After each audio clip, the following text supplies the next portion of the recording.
Uy mga kachika! May kwento tayo ngayon na hindi lang basta chismis. Kwentong pamilya, kwentong pananampalataya, kwentong hanggang saan ka bilang magulang. Ola-ola muna tayo ha. Kasi pag narinig mo to, mapapaisip ka talaga. At baka mapatanong ka pa ng, kung ako to, anong gagawin ko? May mga taong nagsasabi, Christian ako, born again ako, may paniniwala ako. Pero alam mo ba, hindi lahat ng religious, sarado ang isip. At hindi rin lahat ng open-minded, walang paniniwala. Kasi sa totoong buhay, hindi relihiyon ang problema. Tao. Boom. Real talk. Aminin natin, wala namang perpektong magulang. Wala ring perpektong anak. Pero kung ikaw ay magulang, simple lang naman ang gusto ng anak mo eh. Hindi milyon. Hindi mansion. Hindi fame. Isang pamilya lang natatanggap sa kanya ng buo.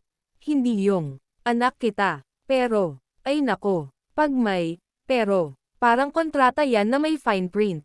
Doon na nagsisimula ang sakit. Isipin mo ha, isang anak na lumaki na alam niyang hindi siya tanggap ng mundo. Tapos pati sariling tahanan. Hindi rin safe space. Mas masakit pa yan kesa sa breakup, besh. Kasi sa breakup, may closure minsan.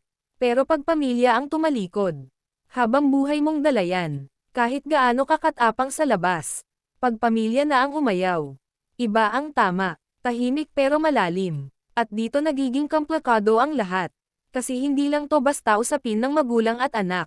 May takot, may pressure ng lipunan, may mata ng publiko, at may paniniwalang matagal nang nakabaon.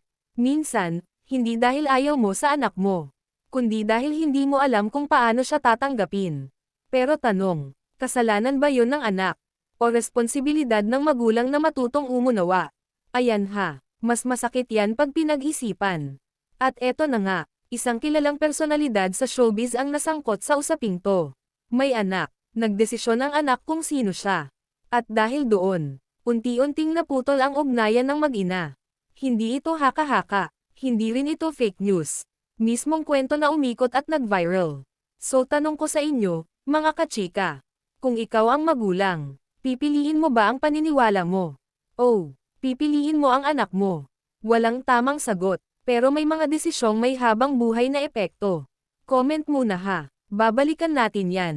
At ngayon, oras na para sabihin kung sino ang artistang pinag-uusapan. Walang iba kundi si Izzy Trazona, isang ina na minsang hinangaan ng marami. Ngunit ngayon ay napasama sa isang kwentong masakit, komplikado, at puno ng tanong. Hindi natin alam ang buong kwento. Hindi rin natin hawak ang lahat ng sagot. Pero sana, sa mundong mapanghusga, may isang lugar pa rin kung saan ang anak ay ligtas. At sana, ang lugar na yon, pamilya pa rin. Kung gusto mo ng ganitong klaseng kwento, may laman, may puso, at may sense. Alam mo na, follow at support yan Kichika.